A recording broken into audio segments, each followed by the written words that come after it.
No Mundo Maior, capítulo 9, Mediunidade, parte B. Aproximamo-nos do grupo de amigos imersos em profunda concentração. Enquanto o novo conhecido se abeirava de uma senhora de porte distinto, certamente ensaiando a transmissão da mensagem que desejava passar à esfera carnal, Calderaro observou-me. Repara o conjunto. Já fiz meus apontamentos. Com exceção de 3 pessoas, os demais, em número de 8, guardam atitude favorável. Todos esses se encontram na posição de médiuns, pela passividade que demonstram.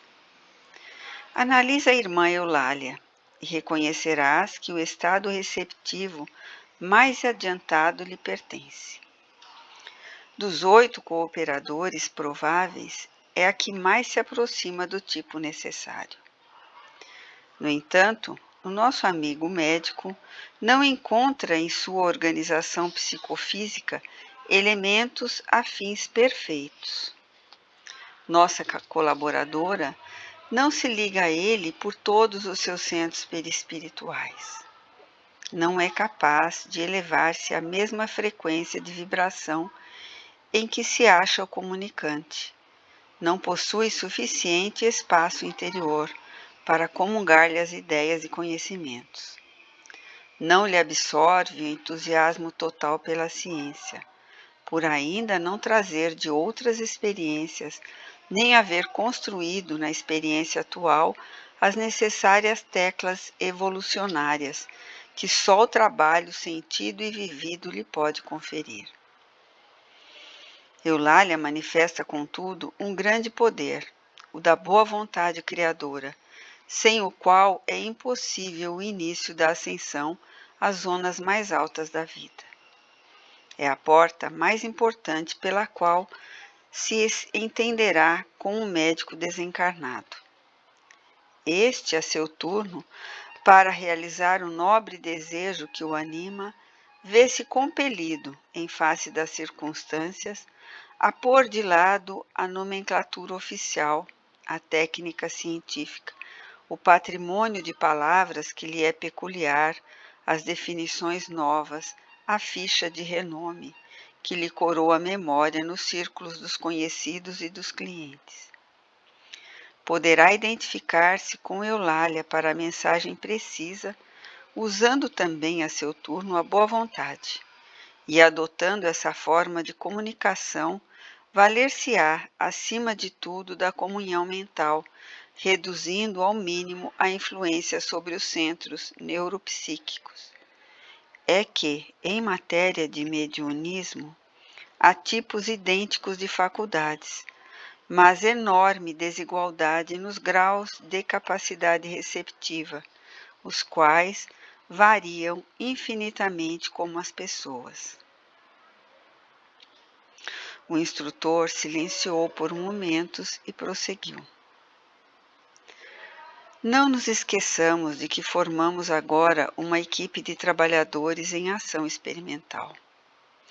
Nem o provável comunicante chegou a concretizar as bases de seu projeto, nem a médium conseguiu ainda suficiente clareza e permeabilidade para cooperar com ele.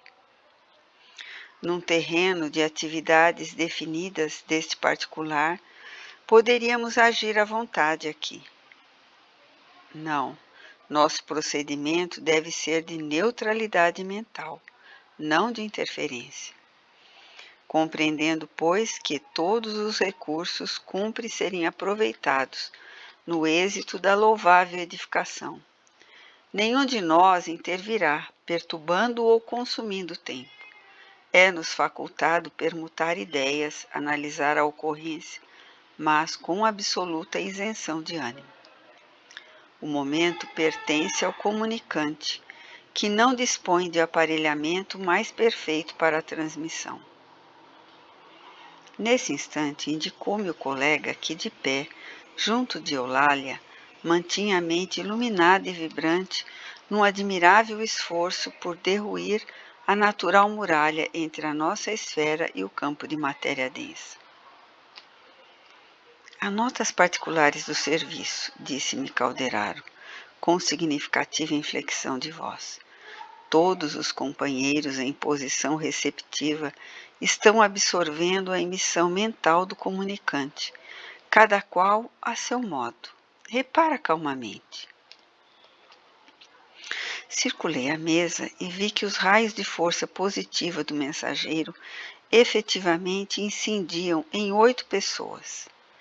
Reconheci que o tema central do desejo formulado por nosso amigo, no tocante ao projeto de assistência aos enfermos, alcançava o cérebro dos que se conservavam em atitude passiva, na tela animada da concentração de energias mentais. Cada irmão recebia um influxo sugestivo que de logo lhe provocava a livre associação dos psicanalistas. Fixei as particularidades com atenção. Ao receberem a emissão de forças do trabalhador do bem, um cavalheiro recordou comovente paisagem de hospital. Outro rememorou o exemplo de uma enfermeira bondosa que com ele travara relações. Outro abrigou pensamentos de simpatia para com os doentes desamparados. 2 senhoras se lembraram da caridosa missão de Vicente de Paulo. A uma velhinha acudiu a ideia de visitar algumas pessoas acamadas que lhe eram queridas. Um jovem reportou-se em silêncio a notáveis páginas que lera sobre piedade fraternal para com todos os semelhantes afastados do equilíbrio físico. Examinei também as 3 pessoas que se mantinham impermeáveis ao serviço benemérito daquela hora. 2 delas contristavam-se por haver perdido uma sessão cinematográfica. E a outra, uma senhora na idade provecta, retinha a mente na lembrança das ocupações domésticas que supunha imperiosas e inadiáveis, mesmo ali num círculo de oração, onde deveria beneficiar-se com a paz. Somente Eulália recebia o apelo do comunicante com mais nitidez. Sentia-se ao seu lado, envolvia-se em seus pensamentos. Possuía-se não só de receptividade, mas também de boa disposição para servi-lo. Decorridos alguns minutos de expectativa e de preparo silencioso, a mão da médium, orientada pelo médico e movida em cooperação com os estímulos psicofônicos da intermediária, começou a escrever em caracteres irregulares, denunciando o natural conflito de 2 cosmos psíquicos, diferentes, mas empenhados num só objetivo: a produção de uma obra elevada. Acompanhei a cena com interesse. Mais alguns momentos e fazia-se a leitura do pequeno texto obtido.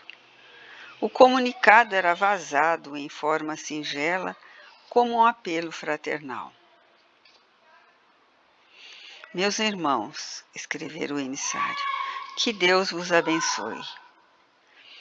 Identificados na construção do bem, trabalhemos na assistência aos enfermos, necessitados de nosso concurso entre os longos sofrimentos da provação terrestre.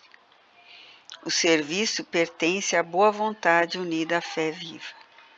E a sementeira reclama trabalhadores abnegados, que ignorem cansaço, tristeza e desânimo. Sigamos para a frente. Cada pequenina demonstração de esforço próprio nas realizações da caridade receberá do Senhor a divina bênção.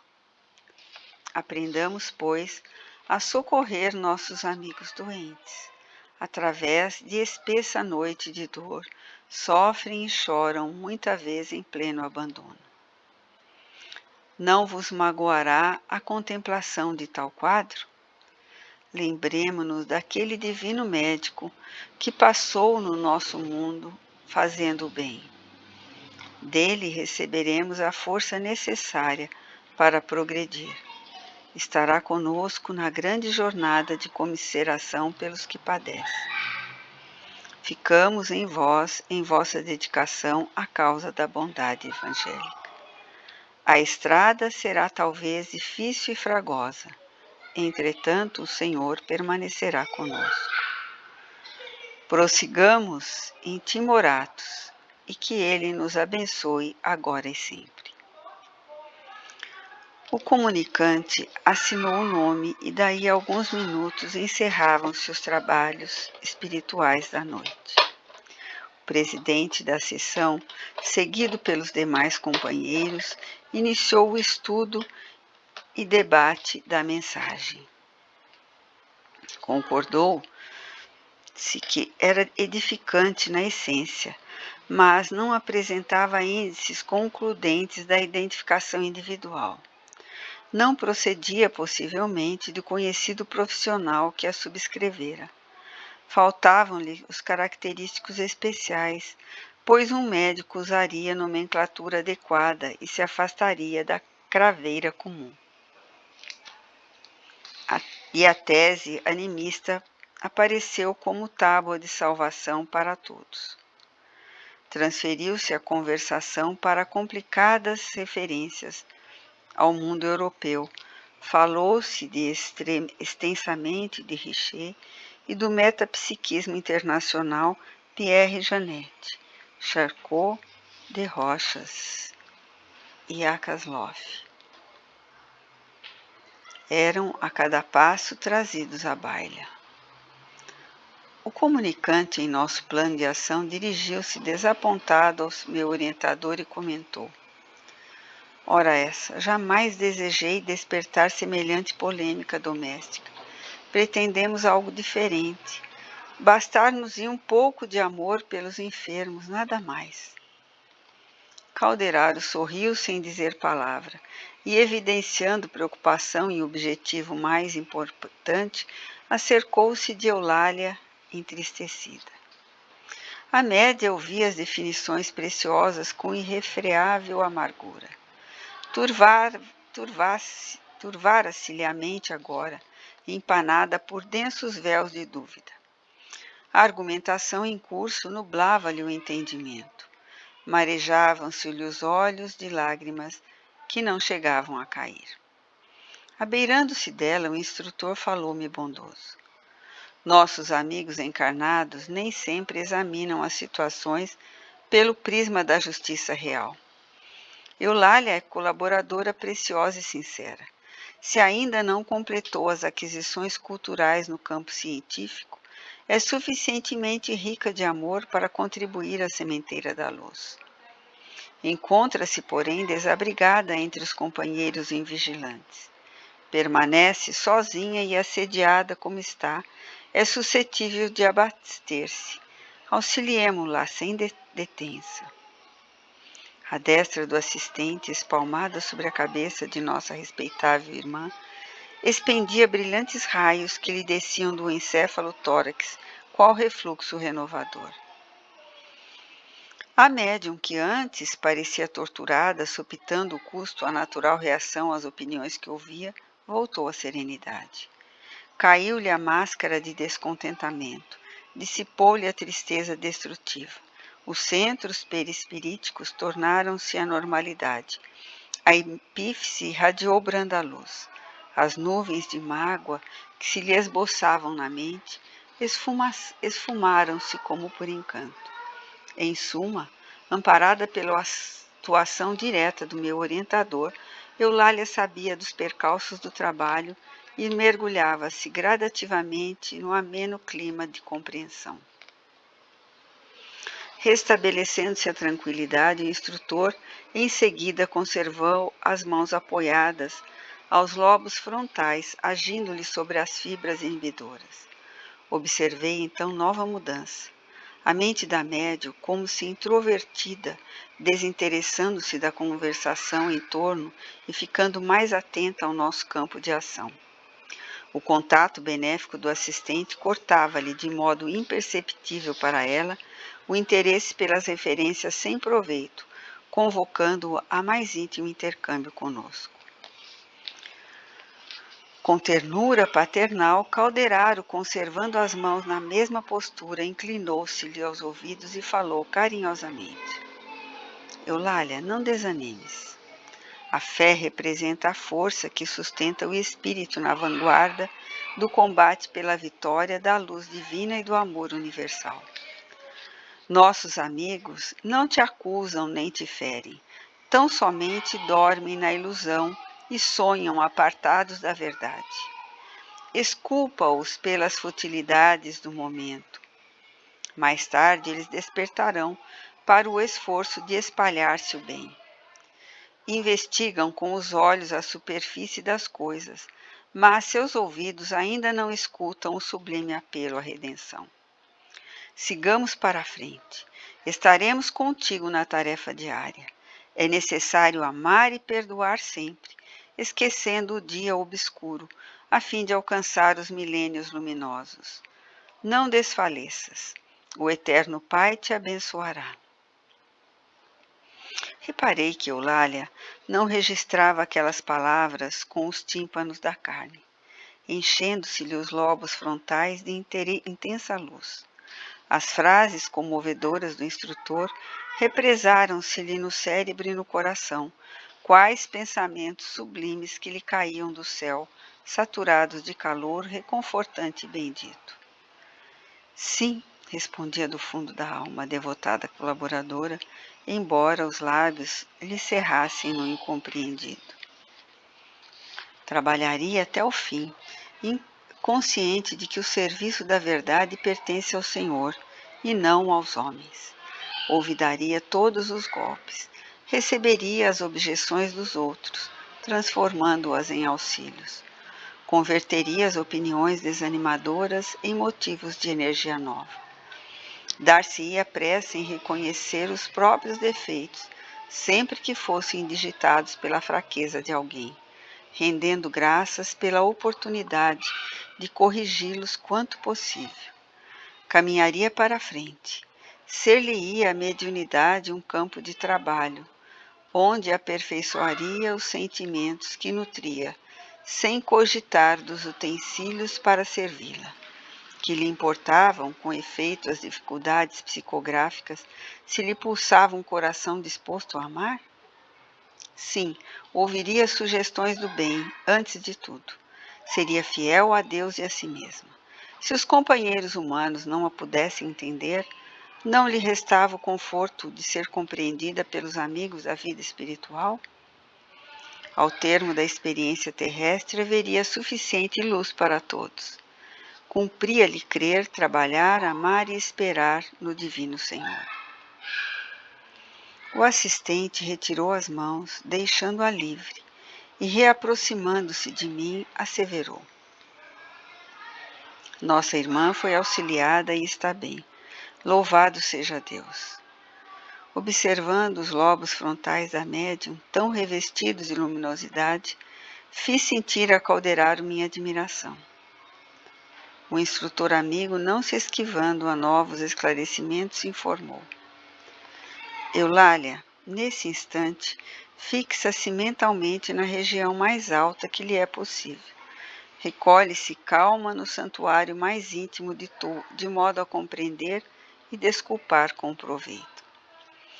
Indicando a referida região cerebral, concluiu: Nos lobos frontais, André, exteriorização fisiológica de centros perispiríticos importantes, repousam milhões de células à espera para funcionar do esforço humano no setor da espiritualização. Nenhum homem, dentre os mais arrojados pensadores da humanidade, desde o pretérito até os nossos dias, logrou jamais utilizá-las na 10ª parte. São forças de um campo virgem que a alma conquistará, não somente em continuidade evolutiva, senão também a golpes de autoeducação, de aprimoramento moral e de elevação sublime. Tal serviço, meu amigo, só a fé vigorosa e reveladora pode encetar como indispensável lâmpada vanguardeira do progresso individual.